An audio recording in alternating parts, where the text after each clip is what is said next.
여러분, 예수님을 따르는 자들, 즉 예수님을 믿고 구원받은 자들에게 찾아오는 고질병이 있습니다. 그 병이 무엇이냐면 바로 무기력함입니다. 그리고 한 가지 더는 패배감입니다. 이렇게 두 가지의 고질병은 하나님을 따르고 예수님을 따르는 우리에게 엄청나게 치명적인 병입니다. 이러한 치명적인 고질병인 이 두 병을 고치기 위해선, 이것에서 다시 벗어나 하나님께로 나아가기 위해서는 어떻게 해야 하는 것인가를 고민하게 됩니다. 그것을 이기게 하는 힘은 바로 우리의 부르심을 다시 한번 돌아보는 것입니다.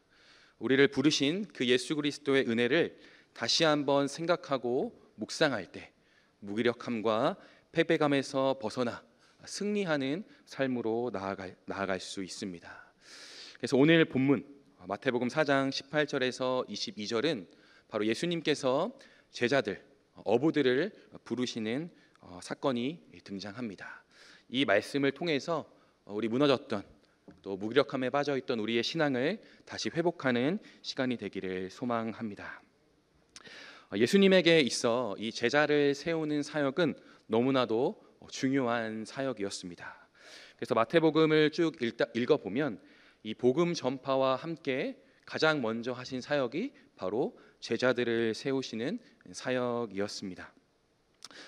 그래서 예수님께서는 어부들을 찾아가서 제자로 부르십니다.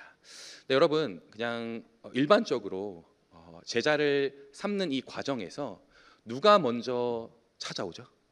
보통 스승이 먼저 찾아가지 않고 제자들이 먼저 스승을 찾아오게 됩니다. 그게 일반적인 그러한 모습입니다. 그러나 좀 특별한 경우가 있습니다. 그 특별한 경우는 바로 스승이 제자를 삼을 자에게 먼저 찾아가는 경우입니다. 그 경우는 어떠한 경우인가요? 바로 이 제자가 스승을 뛰어넘을 만한 이 재능, 자격을 갖추었을 때 이 스승은 제자에게 먼저 찾아가게 됩니다. 그것처럼 오늘 본문의 예수님도 제자들을 먼저 찾아가십니다. 도대체 얼마나 뛰어나고 얼마나 큰 자질을 가지고 있기에 이 제자들을 먼저 찾아가셨을까? 우리가 한번 생각해 보아야 합니다. 예수님께서 하신 사역은 어떠한 사역인가요? 오늘 본문에 읽어보진 않았지만 4장 15절에서 16절을 한번 보시겠습니까? 같이 한번 읽어봅시다. 시작. 스불론 땅과 납달리 땅과 요단강 저편 해변길과 이방의 갈릴리여, 흑암에 앉은 백성이 큰 빛을 보았고 사망의 땅과 그들의 앉은 자들에게 빛이 비치었도다. 예수님께서 하신 사역은 바로 흑암을 비추는 이 빛의 사역을 감당하셨습니다. 그리고 4장 23절을 우리가 살펴보면 예수께서 온 갈릴리에 두루 다니사 그들의 회당에서 가르치시며 천국 복음을 전파하시며 백성 중에 모든 병과 모든 약한 것을 고치시니, 예수님께서는 빛으로서 흑암에 사는 이 백성들을 가르치시고 그들에게 복음을 전파하시고 그들을 고치시는 사역을 통해서 회복하는 하나님 나라의 사역을 감당하셨습니다. 그렇다면 예수님이 먼저 찾아간 이 제자들은 이 사역을 감당해야만 하는 제자들인데 어떠한 능력이 그들에게 필요할까요? 첫 번째로는 예수님처럼 병을 고칠 수 있는 엄청난 능력이 있는 자여야만 했습니다. 그러한 능력이 있어야만 예수님이 먼저 찾아가는 그러한 모습을 보일 수 있지 않겠습니까?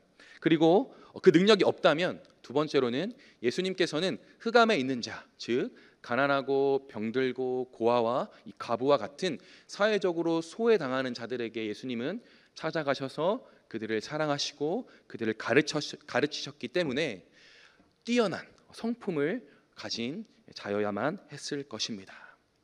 그런데 오늘 찾아간 어부들을 볼 때 그러한 뛰어난 능력도 찾아볼 수 없고 또 성숙한 그러한 성품을 가진 것처럼 보이지 않습니다.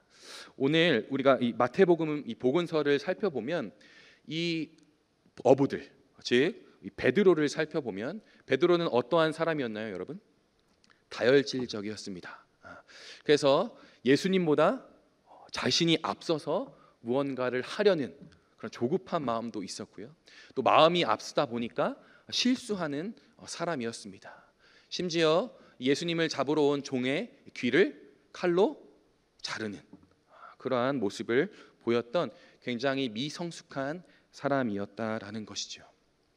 예수님이 먼저 찾아간 이 제자들은 어느 것 하나 내세울 것 없는 연약하고 부족한 사람들이었다라는 것입니다. 그렇다면 예수님은 그들에게 무엇을 보고 먼저 찾아가셨을까? 우리가 한번 고민해 보아야 합니다. 예수님께서는 그들 됨을 보고 찾아간 것이 아닙니다. 그들을 찾아간 그 동기는 바로 예수님 자신이셨습니다. 예수님을 통해서 변화될 이 제자들의 이 미래의 삶, 그리고 예수님이 그들을 향해 소망하시고 기대했던 그 꿈 때문에 예수님께서 이 제자들에게 먼저 찾아가신 것이죠. 그렇다면 예수님께서 그들을 향해서 소망하시고 기대하고 꿈꾸신 그 꿈은 무엇인가요? 오늘 본문 19절을 우리 함께 읽어보겠습니다. 한번 읽어보겠습니다. 말씀하시되 나를 따라오라. 내가 너희를 사람을 낚는 어부가 되게 하리라 하시니. 이 사람을 낚는 어부가 되는 것, 이것이 이 어부들을 향해서 꿈꾸신 예수님의 소망이요 기대였습니다. 이 사람을 낚는 것은 무엇을 의미합니까? 바로 죽음에서 건져내는 사역. 예수님께서 하신 이 구원 사역이 바로 사람을 낚는 사역입니다. 이 어부들, 즉 예수님의 제자가 될 이들은 예수님과 같이 하나님 나라의 복음을 전파할 것이며 그 전파하고 가르치는 사역을 통해서 흑암 가운데 매여 있던 자들을 풀어서 그들에게 자유함을, 또 그들에게 회복을 선물해 줄 그 사역을 감당하게 될 것입니다. 예수님은 그렇게 예수님을 만나 변화되어질 그 제자들을 꿈꾸시고 제자들을 찾아가신 것입니다.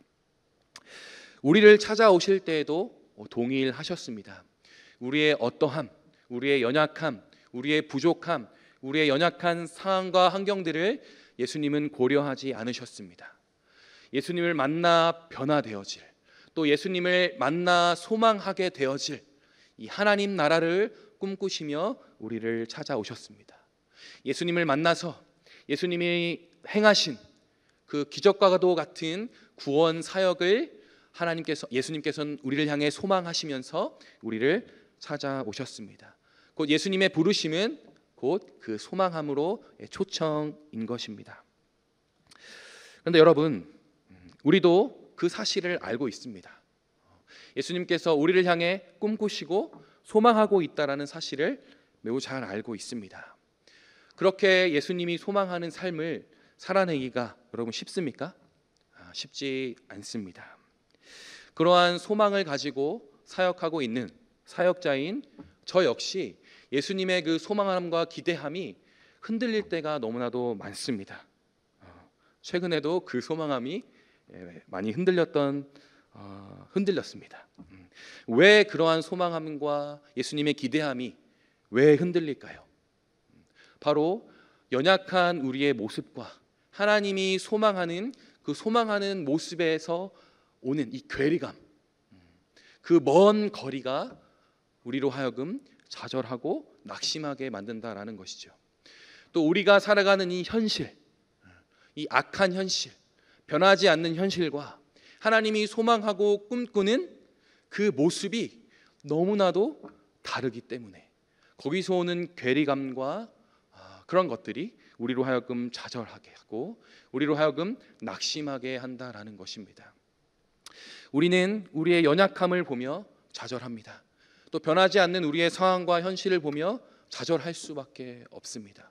그래서 서두에 얘기한 것처럼 무기력함과 패배감이 찾아오게 되는 것이죠.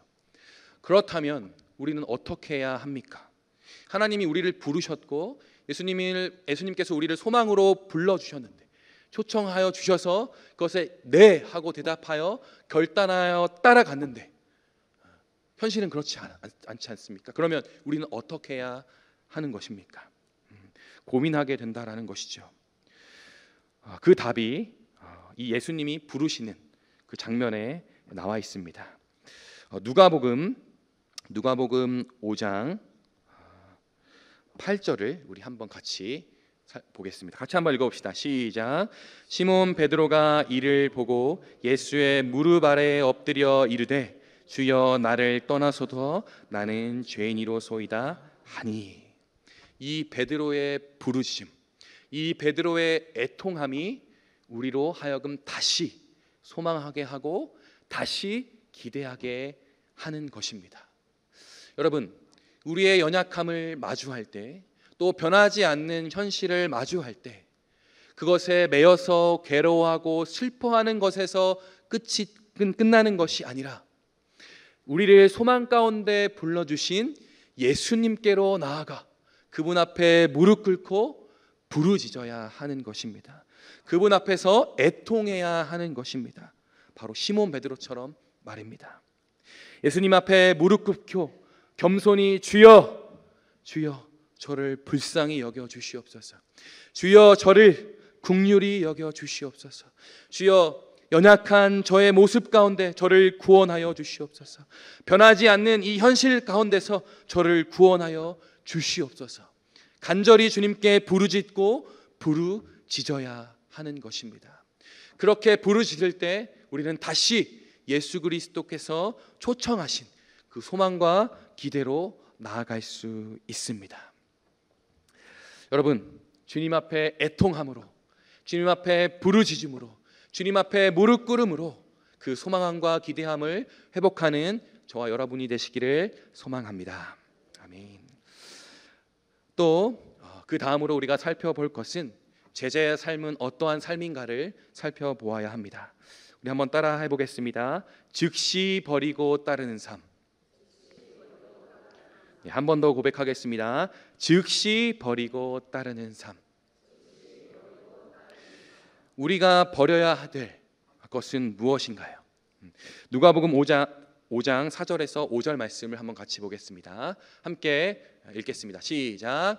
말씀을 마치시고 시몬에게 이르시되 깊은 데로 가서 그물을 내려 고기를 잡으라. 시몬이 대답하여 이르되 선생님, 우리들이 밤이 새도록 수고하였으되 잡은 것이 없지만은 말씀에 의지하여 내가 그물을 내리리이다 하고. 베드로는 어부로서 그 경험과 지식이 상당합니다. 그 상당한 경험과 지식이 가진 이 베드로가 밤새도록 물고기를 잡으려고 했는데 잡혔습니까? 못 잡았습니다. 그러면 확실한 건 더 이상 물고기를 잡을 수 없는 상황인 것이죠. 그런데 예수님께서 베드로에게 무엇이라고 말씀하십니까? 가서 그물을 내리라라고 말씀하십니다. 베드로는 자신의 경험과 지식으로 결론진 그 상황을 포기하고 예수님의 말씀을 의지해서 그물을 내리게 됩니다. 이처럼 우리가 포기해야 할 것은 바로 내가 가진 경험과 지식, 그것을 의지하는 삶을 버려야 합니다. 또 다른 말로는 여러분, 불확실성에서 확실성으로 나아가는 삶으로 우리가 살아내야 한다라는 것입니다. 여러분, 아무리 뛰어난 지식과 경험을 가진다 한들 그것은 불확실합니다. 베드로의 삶이 바로 그러한 삶이었습니다. 어부, 그 직업은 가업이었습니다, 여러분.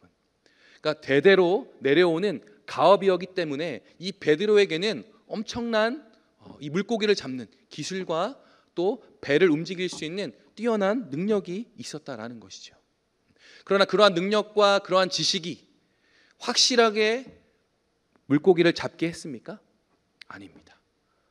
그러한 뛰어난 지식과 경험도 물고기를 잡지 못하게 됩니다. 그것은 불확실성이죠. 그러나 예수님의 이 말씀은 베드로로 하여금 많은 물고기를 잡게 했습니다. 바로 확실성입니다. 우리는 내 자신이 가지고 있는 경험과 지식, 이 불확실성을 버리고 확실하신 하나님의 말씀을 의지하는 삶을 살아야 합니다. 하나님께서 빛이 있으라 하시니 빛이 있었고, 묻이 드러나라 하시니 묻이 드러난, 이 확실한 확실성 가운데 살아가는 삶이 바로 제자의 삶입니다. 우리는 우리의 경험과 지식, 세상의 지혜와 지식을 버리고 예수님의 지혜이신 하나님의 말씀을 의지하는 삶을 살아야 합니다. 그것이 제자된 삶입니다. 그리고 두 번째, 우리가 버려야 될 것은 무엇입니까? 20절 말씀 우리 한번 성경을 보면서 같이 한번 읽어보겠습니다. 20절, 마태복음 5장 4장 20절입니다. 시작. 그들이 곧 그물을 버려두고 예수를 따르니라. 그리고 22절 한번 같이 읽겠습니다. 시작. 그들이 곧 배와 아버지를 버려두고 예수를 따르니라. 저는 이렇게 배를 버리고 자신이 속한 상황들을 버리는 것을 소유하기 위한 삶을 버림이라고 이야기하고 싶습니다. 베드로는 계속해서 소유하려는 삶을 살았습니다. 어부라는 직업을 통해서 돈을 소유하고 그 소유된 돈으로 또 가정을 먹이려고 했습니다. 하루하루의 인생이 소유하지 않으면 살아갈 수 없는 삶을 이들은 살았던 것이지요. 베드로는 그러나 그러한 소유하려는 삶을 다 버렸습니다. 그리고 예수님을 따르는 삶으로 나아갔습니다.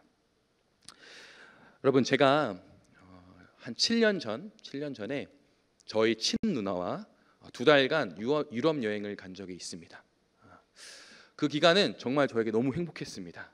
왜냐하면 2달이라는 긴 시간 동안 한국 생각을 잊어버리고 온전히 여행에 집중해서 거기서 누리고 또 먹고 아주 즐거운 생활들을 보내게 되었어요. 그리고 마지막 여행지가 스위스였습니다. 스위스에서 여행을 마치고 이제 기차를 타고 숙소로 돌아가는 길에 갑자기 제 마음에 짜증이 나기 시작을 한 겁니다. 어떤 생각이 들었냐면, 내가 이 사역자의 길을 걸어가면 지금 이렇게 여행 가는 거, 또 이렇게 돈을 쓰며 먹고 누리고 하는 것들을 다 포기해야 되는 거 아닌가? 근데 난 그거 너무 포기하기 싫은데? 라는 마음이 막 들기 시작하는 겁니다. 그래서 하나님께 기도했어요. 하나님, 저는 이러한 삶을 포기하고 싶지가 않아요. 저도 누리고 싶고, 저도 오붓한 가정을 꾸미며 그 가정과 함께 여행도 다니고 싶고 맛있는 것도 먹으러 다니고 싶고, 전 그러한 삶을 포기하고 싶지 않아요. 주님, 저 어떻게 해야 됩니까? 이렇게 숙소로 가는 기차에서 기도한 적이 있습니다. 그렇게 하나님께 기도할 때 하나님께서 제게 이런 마음을 주셨어요.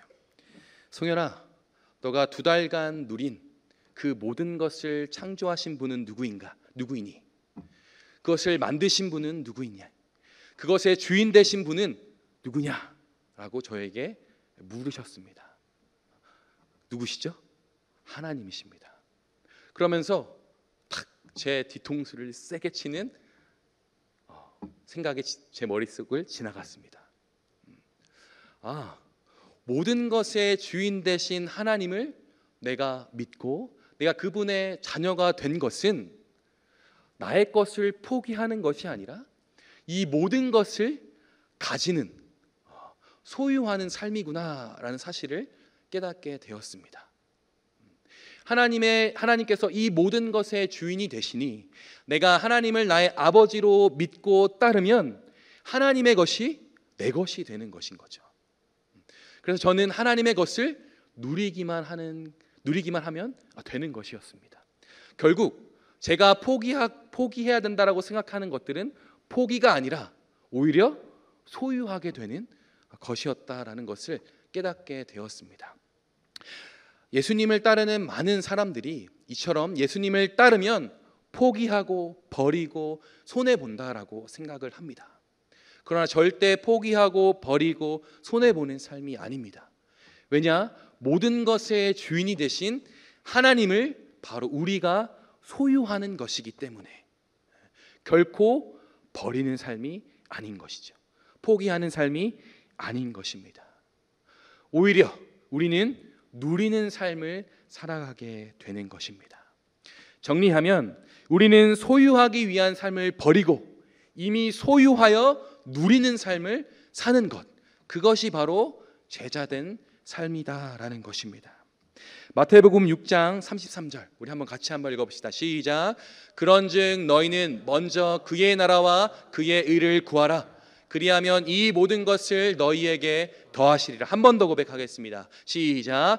그런즉 너희는 먼저 그의 나라와 그의 의를 구하라. 그리하면 이 모든 것을 너희에게 더하시리라. 아멘. 우리는 하나님의 것이 내 것이 되는 그 충만함을 누림으로 말미암아 그 충만함으로 오히려 다른 사람에게 흘려보내는 자들이 바로 우리인 것입니다. 제자인 사람의 삶이다라는 것입니다. 여러분, 말씀을 정리하도록 하겠습니다. 하나님은 우리의 어떠함, 우리의 연약함, 우리의 변하지 않는 현실을 고려하시고 우리를 부르시지 않으셨습니다. 하나님이 변화시키실 우리의 삶, 하나님이 변화시키실 이 세상을 기대하고 소망하심으로 그곳으로 우리를 초청하여 불러주셨습니다. 그러므로 우리는 날마다 주님 앞에 엎드려서 우리의 연약함을 주님께 토해내고 변하지 않는 우리의 상황을 주님께 토해내야 합니다. 그렇게 될 때 우리는 소망 안에 온전히 거할 수 있게 되는 것이죠.